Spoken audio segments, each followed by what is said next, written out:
Coin resiste e rilancia soprattutto perché la storia di questa azienda, la gloriosa storia di questa azienda, è una storia fatta non soltanto di eccellenza dei prodotti, ma soprattutto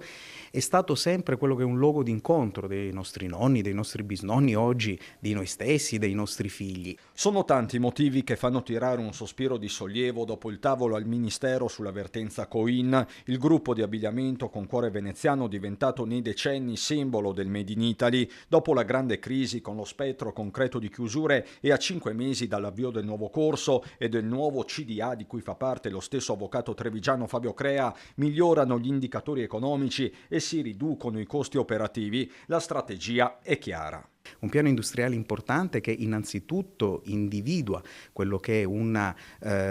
efficientamento dei costi aziendali anche con una riduzione degli spazi delle varie sedi, ma soprattutto un rilancio a livello di marketing, di partner commerciali. Questo significa nuovi brand per attirare clienti, tra questi potrebbe arrivare il marchio Mango, non solo. Con un rilancio soprattutto della nostra punta di diamante che è Coin Casa, attraverso la quale faremo anche una attività importante di franchising in Italia e all'estero, e poi immancabilmente la digitalizzazione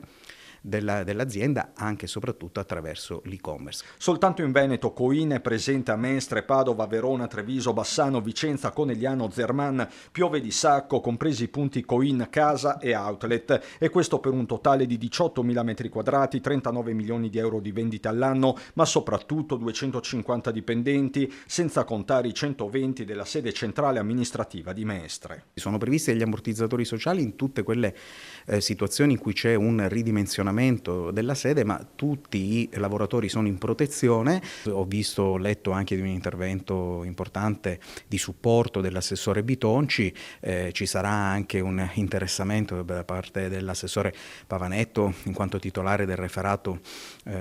del lavoro, perché ovviamente anche quelle che sono forme di tutela dei lavoratori, eventuali ammortizzatori, sono supportati anche dalla Regione Veneto. Può dirsi quindi conclusa la fase di messa in sicurezza del gruppo dopo l'aumento di capitale reso possibile anche da Invitalia attraverso il fondo di salvaguardia delle imprese promosso dal Ministero. Ed è per questo che la politica, attraverso il ministro del Made in Italy, Adolfo Urso, e alcuni importanti parlamentari del nostro territorio, il senatore Gianmetti di Verona, il senatore Speranzon di Venezia, hanno voluto contribuire e che questa storia non solo continuasse ma venisse rilanciata. Ecco, quando c'è questa sinergia e questa volontà da parte della politica, i risultati si ottengono.